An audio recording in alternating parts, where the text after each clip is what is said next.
Hey YouTube, how you guys doing? Kevin here coming at you with another video.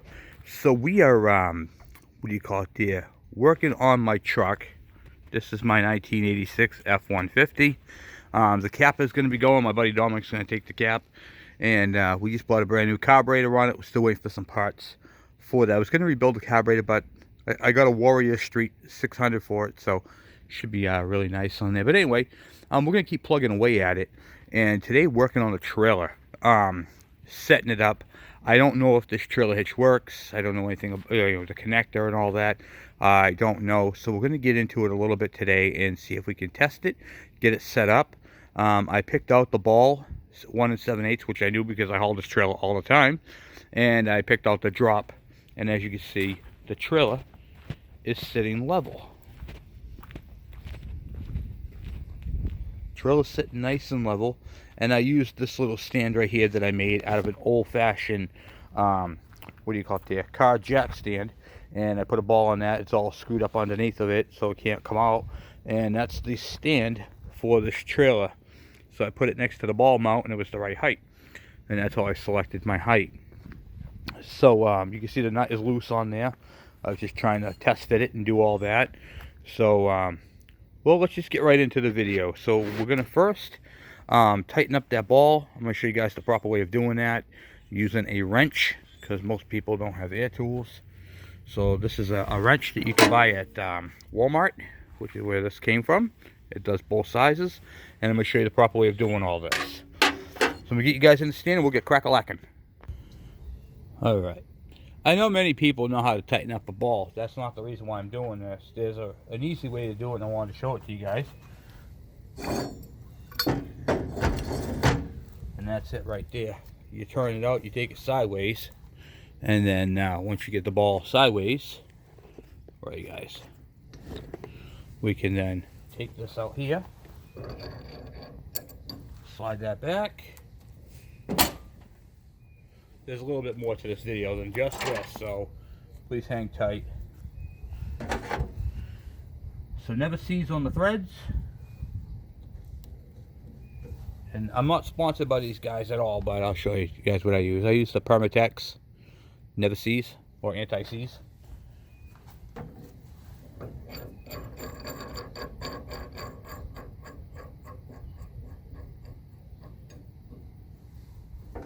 This just gets into the threads and allows me to take the ball off at a later date.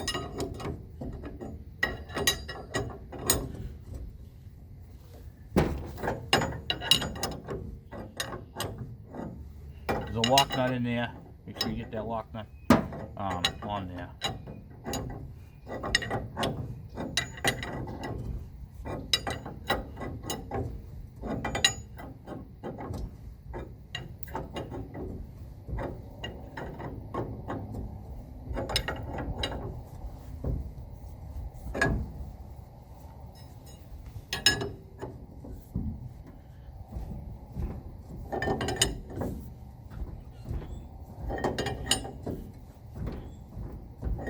And that, my friends, is a tight trail hitch ball. Okay, so in this part right here, you're just going to line up that hole.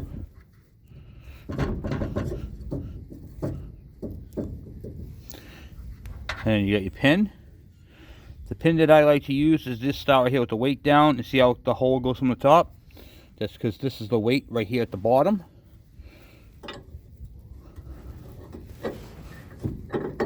Slide that through, and then the hairpin clip.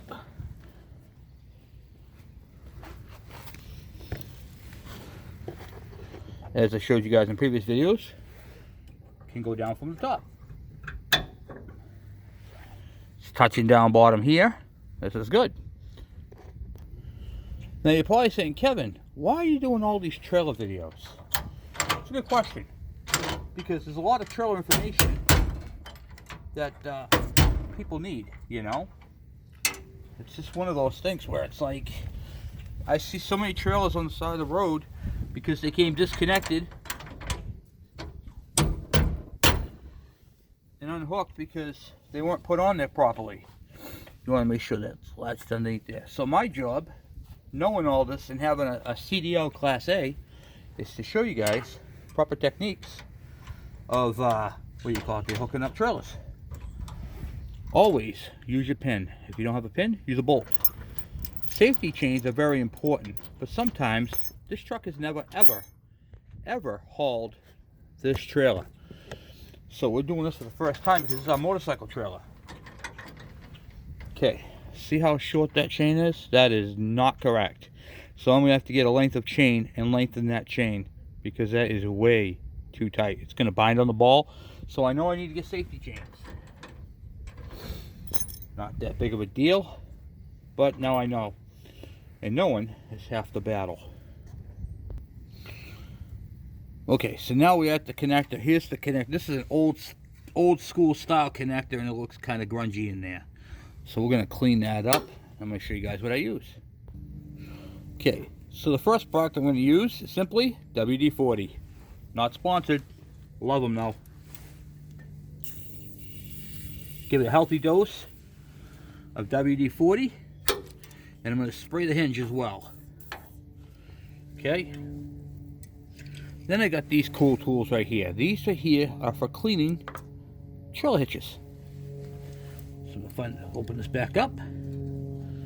Find the one for this size.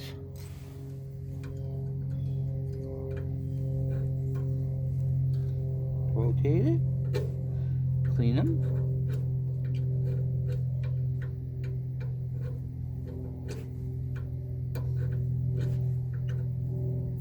It just pushes on and goes over all the ends. There's one big one in there. Okay. Then, after you do that, you simply spray it down again. You can get those tools at any auto parts store. Okay. Now, I'll let that do its thing for a minute. I'll put this in here so it can drain.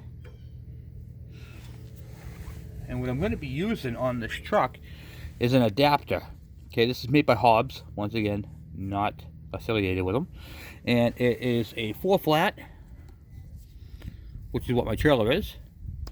And when they say 4 flat, they mean that right there. 4 pins flat. And then this is a 5 round or a 6 round. Okay, so for this, we're going to use silicone dielectric grease.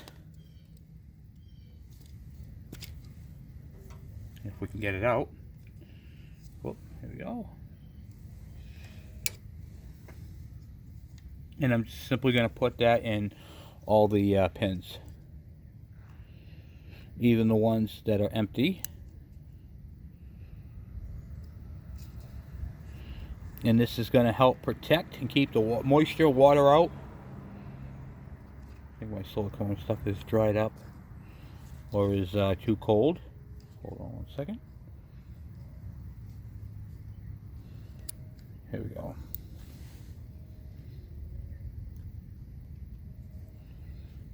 Okay. And then this will plug in just like that. And now my truck is all set for a 4 flat. Alright. And then of course you take your I had plenty of wire, so I'm good with that. But make sure it goes all the way up to the pin connector. And then we'll turn on the lights and see if we got brake lights and tail lights. I know this light right here has no brake light because the bulb is burnt out. However, we'll try the rest of it.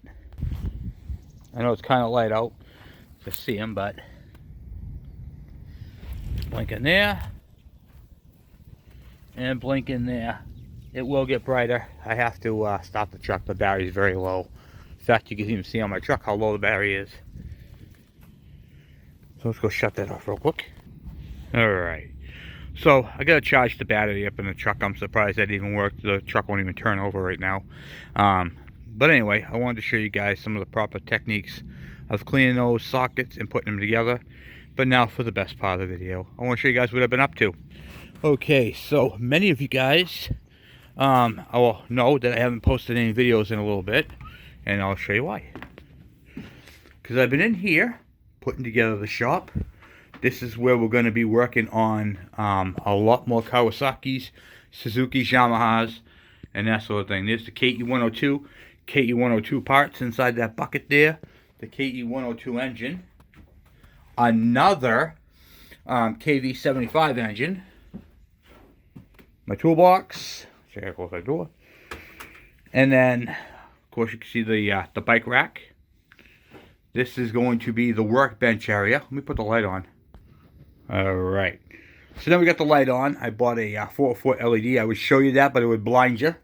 All this stuff is coming out of here. I've been going through and sorting things. That's why I haven't been really having much time to do videos. I had to clean this whole entire shed out to be able to put all this stuff in. So we're going to be getting rid of that little air compressor. We're not getting rid of it. We're keeping it. It's just going, it's leaving here and going to the back shed. The generator. And I got my big compressor right here all set up. My big 60. My chemicals.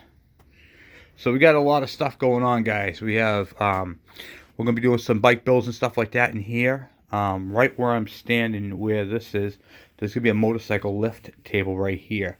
So that's going to be coming in, and then we'll be able to put KEs, KVs, and what have you onto it, and start building some bikes. So it's going to be pretty cool. I'm going to get my, over here in the corner is going to be the electrical station, where I can do electrical. Still sorting out my tools. So this is my bench wrench set, which is going to actually be hanging on the wall for doing things like that. So you got your soldering irons, your heat shrink, all your electrical stuff in there. We got tanks and stuff up top. So we have a lot of stuff that's going to be going on, and that sort of thing. There's the front wheel for the KE102 build right there.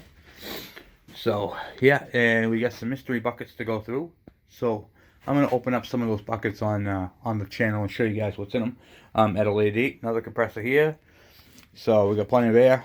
Like I said, I'm just trying to get the toolbox done. We ended up getting rid of the little gray car that I used to use to pull the trailer. So that was one of the big things I wanted to, one of the big things why I'm hooking up the trailer to the truck, because that little gray car is no longer. In fact, we ended up getting a Mazda 5. I'm sorry, Mazda 3 all-wheel drive right over there. So, and that's my son's car we're going to be working on. So, I want to make sure that this here would be all wired up to the truck. Truck came with the trailer hitch, so I want to definitely utilize it. And I know that I can. I just got to charge the battery. The lights will be brighter, and all peace on earth. And then I got to put safety chains on it, which is the only thing I have to get, and that's not bad. In fact, I might even have some safety chain. So that's where I'm at with that. And yeah, that's going to be great behind that truck. And then we'll be filling up the truck. We're going to get rid of the cap. We can put a couple bikes in there, a couple bikes on trailer, some four-wheelers, and go from there. So pretty cool. I just wanted to share with you guys and show you guys what's going on and why I haven't been doing any videos lately. So, and it's starting to come down with cold. But yeah, not bad, guys, huh? We got the welding mask. Here's my welding mask. We're going to be doing all kinds of cool, fun things. We're going to be stepping up the channel this year, like I told you, in 2020. So we're going to be doing all kinds of cool things. So we got the Harvey Spooner bike. We got a lot of bikes. The GT80 out back. We're going to have the Geminis. We call it this, sent up here from Albuquerque, New Mexico. So we have a lot of stuff going on. A lot. So anyway, guys, thank you for subscribing. Thank you for hanging out with me. And I will try to get out some more videos soon. Talk to you guys later. Bye.